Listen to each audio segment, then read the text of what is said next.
Aminado ka rin, Mark, na dumaan ka sa depression. Opo naman, Tito Boy.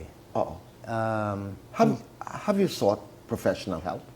Hindi naman, Tito Boy, pero I think after my experience with my parents, di ba, parang ganun, I think hindi ko naman hindi naman pwedeng sabihin ng tao, ni-invento ko lang na may depression ako, di ba?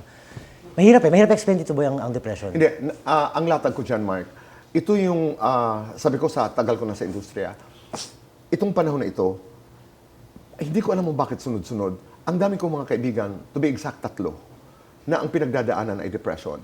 Naiintindihan ko naman kasi marami na akong nabasa, marami na akong nakausap kung ano ang depression, ano ang anxiety. Yes po. Pero first time na nakita ko yung epekto, yung episodes, yung pag nagkakaroon ng panic attack. Yes. Iba pala yung karanasan na yun.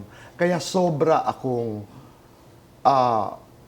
concerned at sobra ang pagpapahalaga ko sa mga tao at kaibigan na nagsasabing, I'm going through depression. Depression, yes. Oo. Ano siya, Tito Boy, parang very random na lang. Ganun. Oo. Na feeling, kasi kumbaga hindi mo siya pwede mapaghandaan. Wala. Minsan masaya ka, tapos bila na lang parang, Totoo. ano mo yun? Pinagdaanan mo yun? Opo, Tito Boy. Ako, may mga times na I was driving, tapos maalala ko yung parents ko, tapos bila akong parang, tanongin ko sa sarili ko, nakapagpasalamat ba ako sa inyo? Sabi ko. Hindi, parang ganun. Parang, bigla akong mag-breakdown. Tapos, one time noon, naalala ko, birthday ng mami ko.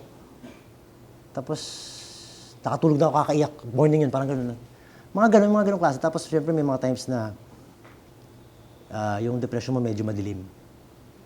Na you don't wanna really, like talk to anyone. Even like, kahit yung asawa ko. Minsan nga, hindi nahalata ng asawa ko.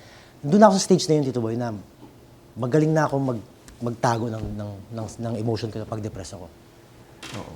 Na hindi kaya kong magpakita o lumarap sa tao at di nila malalaman na depressed ako. So, paano mo nalalampasan yung mga episodes na yun? I think ito yung faith ko, Tito Boy. Kumbaga, kasi kung hindi naman ako kung magiging mahina, kung yung depression ko is magiging dahilan para masira ako or masira ako ng ulo. Siguro dapat matagal na nangyari sa akin yung Tito Boy. Oo. Pero andito pa rin naman ako and I'm still surviving, I'm still fighting. And kumbaga, dumadaan na yung mga episodes ko na yan, but I don't really, I can't say na parang hindi siya nagiging dahilan para hindi ako makapag-move on sa buhay.